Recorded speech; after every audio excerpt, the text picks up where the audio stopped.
मेरे प्यारे विद्यार्थियों, आप सभी का स्वागत। बच्चों, ऐसी बानी बोलिए मन का आपा खोए, और इनको शीतल करे आपहु शीतल होए। हमारी भाषा हमारी भावना को व्यक्त करती है। अगर हम अच्छी से और अच्छी भाषा में बात करते हैं तो हमारी अच्छी भावनाओं को वो व्यक्त करता है। तो हमेशा प्यार से बोलिए, और ताकि आप भी खुश रहें और आपको सुनने वाला भी खुश रहे। त्रिकोणमिति के अब 6.1 के 10वें सवाल पर हम पहुँचे हैं। आओ हम इसे हल करते हैं। तो 6.1 का 10वां सवाल है, tan a upon 1 plus tan a square a का पूर्ण वर्ग plus cot a upon 1 plus cot square a का पूर्ण वर्ग बराबर साइन a इंटू कॉस ए। ये आपको सिद्ध करना है। तो अब ये सिद्ध करने वाला ही है, तो हम इसकी उपपत्ति यानी लेफ्ट हैंड साइड से शुरू करेंगे। तो चलते हैं, हम लेफ्ट हैंड साइड लेते हैं और लेफ्ट हैंड साइड के बाद हम जो भी लेफ्ट हैंड साइड में है उसे लिख लेते हैं। क्या है? tan a जैसा है प्रश्न में, हम ऐसे ही उतार लेंगे। tan a upon 1 plus tan square a का पूर्ण वर्ग plus cot a 1 plus cot square a का पूर्ण वर्ग। बच्चों, जैसे ही हम यहाँ पर देखते हैं 1 प्लस tan स्क्वायर a और 1 प्लस cot स्क्वायर a, तो हमारे दिमाग में तुरंत यह सर्वसमीका हमें याद आ जाती है। 1 प्लस tan स्क्वायर a मतलब sec square a, 1 plus cot square a equal to cosec square a। तो इस सर्वसमीका का उपयोग करके हम आगे बढ़ेंगे, और हम लिखेंगे क्योंकि 1 प्लस tan स्क्वायर a बराबर सेक स्क्वायर a होता है और 1 plus cot square a equal to cosec square होता है। तो हमारा सवाल अब बदल जाएगा और क्या हो जाएगा? tan a upon sec square a का होल वर्ग, क्योंकि पूर्ण वर्ग था इसलिए इसका भी पूर्ण वर्ग।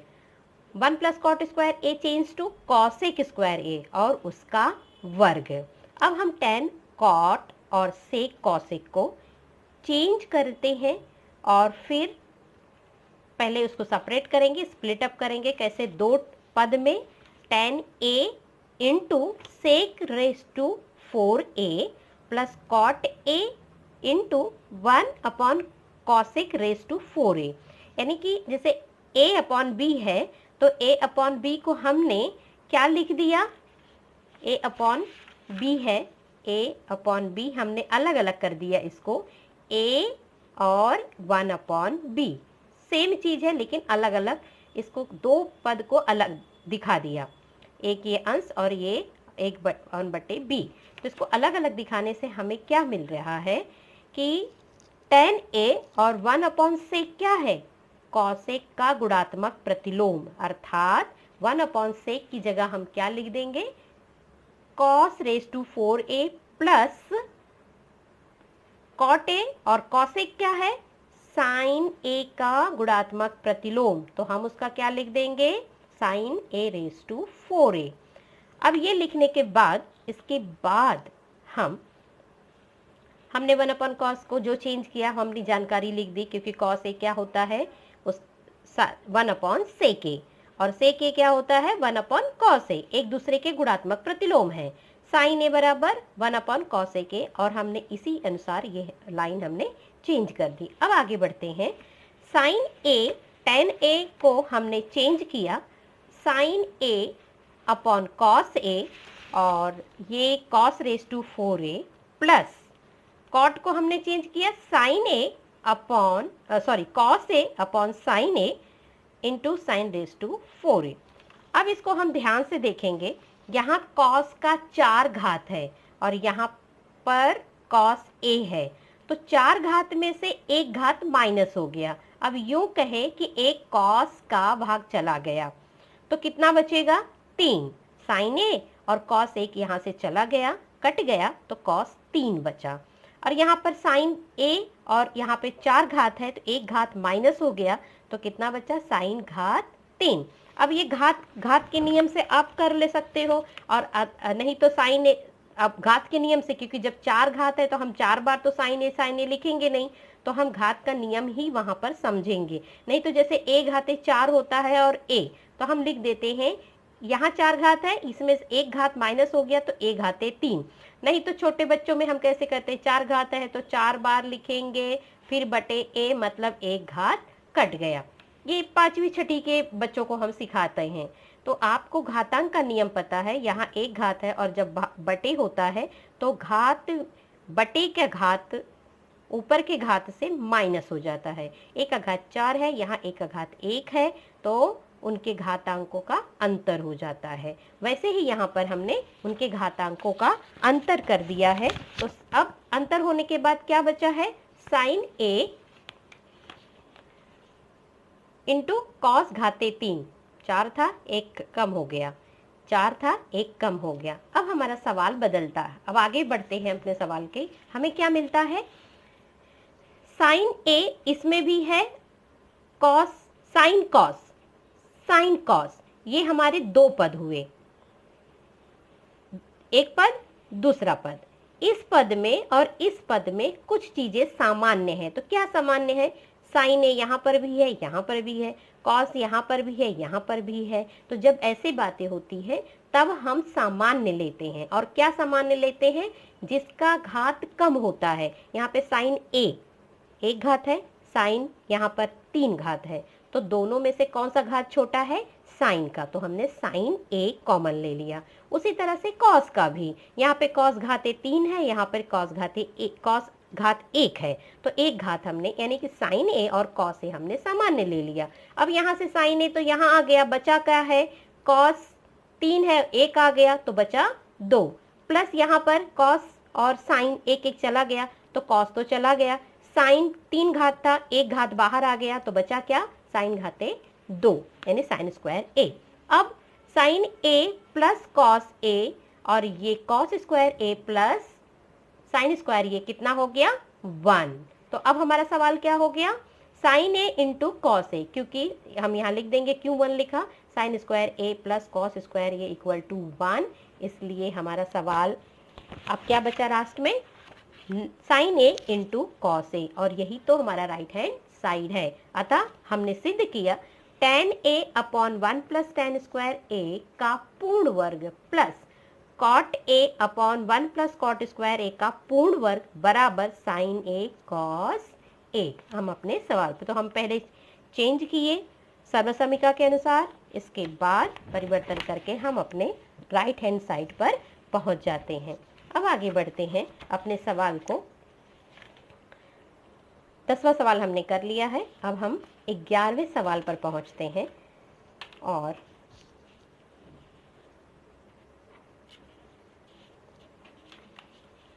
ग्यारहवां सवाल,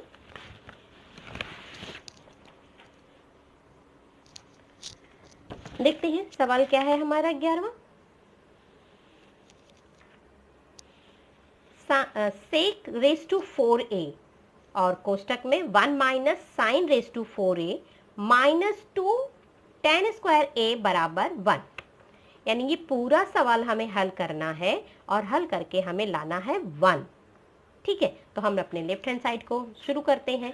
तो सेक रेस टू 4a ब्रैकेट में 1 minus sine raise to 4a minus 2 tan square a। जैसे ही हमारे सामने ऐसे कुछ 1 माइनस और साइन रेस टू 4a आता है, यहाँ 4 घात है। 4 घात को हम घात का घात यानी कि a स्क्वायर और इसका स्क्वायर, अगर घातांक का नियम देखते हैं तो ये होता है a रेस टू 4। तो इस रूप में हम इसको विभक्त कर सकते हैं, तो हम करेंगे क्योंकि हमें वर्गांतर का नियम पता है। a square minus B square equal to a plus B A minus B, तो हम इसको भी उसी रूप में लिखेंगे। तो सेक रेस टू 4a और इसको हमने कैसे लिख दिया, 1 का वर्ग और माइनस साइन स्क्वायर का वर्ग। अभी साइन स्क्वायर 1 का 4 घात लिखो चाहे 8 घात लिखो, 1 का 1 ही आता है। तो अगर यहाँ पे 4 घात है, मान लो यहाँ पे 4 घात है तो इसका भी वर्ग हो गया ब्रैकेट में, लेकिन 1 का कोई भी घात 1 ही होता है, इसलिए हमने सिर्फ वर्ग ही लिखा है। अगर कोई और संख्या होती तो 4 घात होता, उसका भी वर्ग हम करते। तो साइन स्क्वायर का वर्ग -2tan² जो आगे का सवाल है वो। अब ये जो है वर्गांतर हो गया। अब हमारा सवाल आगे बढ़ेगा। sec⁴a और ब्रैकेट में बड़ा ब्रैकेट लिखोगे और इसको a² - b² है और इसको हम लिखेंगे a + b a - b के रूप में, तो यानी 1 - sin² इंटू 1 + sin² और जो हमारा सवाल है वो -2tan²। अब हमारा सवाल क्या चेंज होगा, sec⁴a माइनस, क्योंकि हम जानते हैं sin² + cos² = 1 होता है या थीटा, तो क्योंकि a में है इसलिए हम a पढ़ेंगे, तो 1 - sin² क्या हो गया cos² और 1 + sin² जैसा था वैसे, -2tan², क्योंकि हम इसको हमने किस आधार पे चेंज किया वहाँ हम लिख देंगे कि 1 - sin² = cos² होता है और sec a होता है 1/cos a। तो अब हमारा सवाल चेंज होगा, sec a की जगह पे हमने क्या लिख दिया, sec⁴a चेंज टू 1/cos, क्योंकि इसका गुणात्मक प्रतिलोम cos होता है। ये छोटी छोटी जो हमने पहले पढ़ा है उसे हमें याद रखते हुए आगे बढ़ना है। और ये cos² यहाँ का और 1 + sin² -2tan²। तो अब वहाँ फिर से वही हमारा घातांक का नियम है, यहाँ 4 घात है, यहाँ 2 घात है, तो नीचे आएगा ये घात तो घट जाएगा। घातांक के नियम में नीचे से ऊपर गया तो ऊपर से नीचे गया, तो बड़े घातांक में से छोटा घातांक हम घटा देते हैं। तो 4 में से 2 चला गया तो कितना बचा cos²a और ऊपर हमारा ये था ही 1 + sin² -2। अब हम tan को भी चेंज कर देंगे, sin² और cos²। बच्चों अब जो ये पद है, ये पूरा पद क्या हो गया, 1 + sin² बटे cos², ये पूरा पद हो गया, एक ही पद है समझिए, ये एक पद है क्योंकि बीच में गुणा है, और ये है -2 sin² अपॉन cos²। अब एक पद है जिसका सामान्य हर है, हर जो है समान है, एक ही हर है, तो हम हर समान है तो हम क्या करते हैं, उनके अंशों को जोड़ना या घटाना होता है तो हम जोड़ घटा देते हैं। तो हमारा सवाल अब क्या होता है, 1 + sin², 1 से गुणा किए तो वही पद आएगा, तो 1 + sin² और ये -2 sin² अपॉन cos², सामान्य था, पूरा बटे cos²। अब 1 - sin² क्या होगा, 1 - sin² = cos² हो जाएगा और ये बटे cos²। अब हमारा सवाल चेंज थोड़ा सा आगे बढ़ेगा और क्या हो जाएगा कि 1/sin² चेंज हो गया cos²। 1 - sin² ये चेंज हो गया cos² और बटे cos² था ही, तो cos² कैंसल हो गया, भाग चला गया, उत्तर आया 1 और वही हमारा राइट हैंड साइड था। तो इसलिए sec⁴a ब्रैकेट में 1 - sin⁴a -2tan² = 1, यही हमें सिद्ध करना था। तो इस तरह से हम अपने 6.1 के 11वें सवाल को भी हमने हल किया। इसमें भी एक नई टेक्निक थी, घाते 4 था, हमने उसको घात 2 में कन्वर्ट किया। इसके बाद जैसे जैसे हम आगे बढ़े अपने सर्व समीका का इस्तेमाल करते हुए फिर सेक का कॉसेक में चेंज किया और पदों को जोड़ने का नियम हमने लगाया, हर समान है तो अंशों का जो घटाना है कर लिया और फिर हमें लास्ट में ये मिला और हमें जो सिद्ध करना था =1 हम वहाँ तक पहुँच गए। अब आगे बढ़ते हैं, हम हल करेंगे 12वां सवाल। 12 सम tan theta upon sec theta -1 और फिर हमें सिद्ध करना है tan theta plus sec theta +1 whole upon tan theta plus sec theta -1। बच्चों यहाँ पे अलग टेक्निक है, यहाँ क्या है, हमें जो दिया है वही चीज यहाँ देख रहे हो कि आपको जोड़ के फिर घटा के, इसको करने के लिए हमें एक सर्व समीका का इस्तेमाल करना है और फिर आगे बढ़ना है। इसके पहले सवाल में हम ए ले रहे थे, tan a और यहाँ पर हमें tan थीटा दिया है, तो ये tan थीटा से ही हम शुरू करेंगे, क्योंकि यहाँ tan थीटा मैंने a लिखा था, मैंने चेंज किया उसको कि ये थीटा में है हमारा कोण। तो वैसे ही आपको इस बात को ध्यान देना है कि अगर a में होगा तो आप कोण a लोगे, अगर थीटा होगा तो आप थीटा से ही शुरू करोगे, उस गलती को सुधारोगे। 1 plus tan square theta equal to sec square theta, इस सर्व समीका से हम शुरू करेंगे, क्योंकि जो हमारा सिद्ध करने वाला सवाल है वो tan और सेक में है। तो 1 प्लस tan स्क्वायर थीटा ये टेक्निक है, इस टेक्निक से ही हम सवाल को हल कर सकते हैं। 1 plus tan square theta equal to sec square theta होता है। अब हम इसको पक्षांतर करेंगे, tan स्क्वायर थीटा बराबर सेक स्क्वायर थीटा, और ये 1 यहाँ आ गया तो -1, तो -1 ये स्क्वायर माइनस v स्क्वायर इस फॉर्म में आ गया। तो हम क्या करेंगे, tan थीटा का 2 घात है तो tan थीटा यानी 2 अलग अलग लिखेंगे, और इसको भी जो वर्गांतर का नियम है एक बार जोड़ के एक बार घटा के, यानी कि sec theta plus 1 sec theta -1, हमें 2 फैक्टर मिल गए, 2 गुणनखंड मिल गए इसके। अब हमने ये जो हमारा अलजेब्रा वाला सर्व समीका है वर्गों का अंतर, उसका हमने इस्तेमाल किया।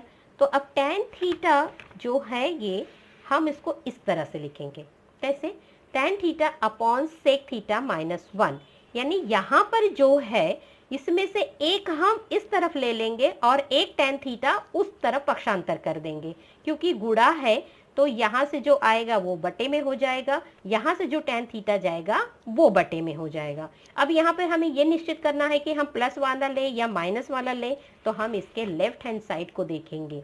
इसका लेफ्ट हैंड साइड क्या है, सेक थीटा -1, तो हम एक इस तरफ सेक थीटा -1 ले लेंगे, और यहाँ से वहाँ क्या बचा है, सेक थीटा +1 बचा है, और यहाँ से एक tan थीटा हमने यहाँ का एक tan थीटा यहाँ बटे में कर दिया। अब हमारा सवाल कन्वर्ट होके क्या मिला है, tan theta upon sec theta -1 और बराबर sec theta +1 upon tan theta. ठीक है, ये 2 हमें भिन्न मिले हैं। अब यहाँ पर एक नए और भिन्न हमने जो पढ़ा है उसका हम रिवीजन करते, रिवीजन मतलब इसका उपयोग हम करने वाले हैं। हमने अनुपात के नियम में एक तुल्य अनुपात पढ़ा है, जिसमें है कि यदि a अपॉन b बराबर c अपॉन d बराबर e अपॉन f, ऐसे कई अनुपात हैं, तो वो अनुपात तुल्य होंगे किसके, अगर हम उनके सभी अंशों को जोड़ दें बटे उनके सभी हरों को जोड़ दें, तो भी वो प्रत्येक अनुपात बराबर होंगे। तुल्य अनुपात का ये सिद्धांत है, और इस तरह से ये प्रत्येक अनुपात आपस में बराबर है, मतलब ये इसके बराबर है, ये अनुपात भी इसके बराबर है, ये अनुपात भी इसके बराबर है, और ये अनुपात भी सारे अनुपात के बराबर है। इसको कहते हैं कि सभी अनुपात प्रत्येक अनुपात बराबर है। अब इसी का उपयोग करके हम आगे बढ़ेंगे। हमारा a, अब हमने यहाँ क्या था, a अपॉन बी और यहाँ पर c अपॉन डी, तो हम क्या कर देंगे, a अपॉन बी बराबर c upon B equal to a plus B upon a minus B, sorry a यहाँ का ऊपर का a प्लस जो था c और यहाँ b प्लस डी, यानी अंश का अंश में जोड़ देंगे, हर का हर में जोड़ देंगे। तो tan theta plus sec theta +1 और sec theta -1 plus tan theta, यानी ये हर पूरा जोड़ दिया, अंश का यहाँ पे जोड़ दिया तुल्य अनुपात पे। तुल्य अनुपात की सहायता से अंश का अंश में जोड़ दो और हर का हर में जोड़ दो, जितने भी अनुपात हैं। तो यहाँ पे 2 अनुपात था, दोनों अनुपात के अंश का पूरा जोड़ दिया और हर का नीचे जोड़ दिया। अब हम अपने राइट हैंड साइड को देखेंगे तो हमें क्या दिखाई देता है कि tan थीटा, यानी ये अनुपात हमें एक ही अनुपात दिखा रहे हैं, हमें सिद्ध करना है, तो हमने पहला अनुपात ले लिया tan theta upon sec theta -1 equal to ये वाला अनुपात ले लिया, क्योंकि सिद्ध हमें यही करना था। तो tan theta plus sec theta +1 और जो ये -1 है हमारे सिद्ध करने में बाद में है, तो हम उसी अनुसार बाद में ले लेते हैं, इसको लिखते tan theta plus sec theta -1। अतः ये हमारा सवाल सिद्ध होता है। हमने उसी जैसा हमारे सवाल में था उसी हिसाब से हमने उसको पहले सेक थीटा ले लिया, बाद में -1 को कर दिया, क्योंकि जोड़ने घटाने में अपनी परिस्थितियां हम चेंज कर सकते हैं, पहले आगे पीछे लिख सकते हैं। तो इस तरह से हमने ये सवाल भी हल कर लिया। तो 6.1 का जितना भी सवाल था हल करना, सिद्ध करना, वो हमने कर लिया है। 6.1 के सारे सॉल्यूशन जो हल है डिस्क्रिप्शन बॉक्स में वह लिंक मैं दे दूंगी, तो आप वहां से अपने नोट्स लिख सकते हैं। अब आगे कुछ सवाल है जो आपको मैं होमवर्क के रूप में दे रही हूँ। इसका अभ्यास करिएगा, क्योंकि त्रिकोणमिति में जितना आप अभ्यास करेंगे अलग अलग सवाल से, उतना ही ज़्यादा आपके दिमाग को ऊर्जा मिलेगी और आपका जो त्रिकोणमिति सवाल हल करना हो या सिद्ध करना हो, जो टेक्निक है वो सीख जाओगे। जैसे हम कोई सब्जी काटते हैं तो एक दिन में हम नहीं सीख पाते, तो कई बार अगर हम प्रैक्टिस करेंगे तो चाहे टेलर हो चाहे सब्जी काटने में, अब जैसे मैं खाना बनाती हूँ तो मैं सब्जी का, कोई टेलर कहेगा तो प्रैक्टिस करो तब आपको कटिंग आएगी, यानी और आप ब्यूटिशियन का कोर्स करते हो, कोई भी चीज़ आप टेक्निक सीखते हो, कोई स्किल सीखते हो, तो उस स्किल को जितनी प्रैक्टिस करोगे उतना ही आएगा। तो इस तरह से आप थोड़े से सवाल है मैंने दिए हैं, 5 सवाल को हल कीजिए और इस पूरे 6.1 का सोल्यूशन डिस्क्रिप्शन बॉक्स में होगा, आप वहां से सोल्यूशन देख सकते हैं और हल कर सकते हैं। मिलते हैं अगले वीडियो में 6.2 के सवालों के साथ। तब तक खुद को प्रेरित करते रहिए, गणित को लिख कर समझ कर पढ़ते रहिए। थैंक यू बच्चों।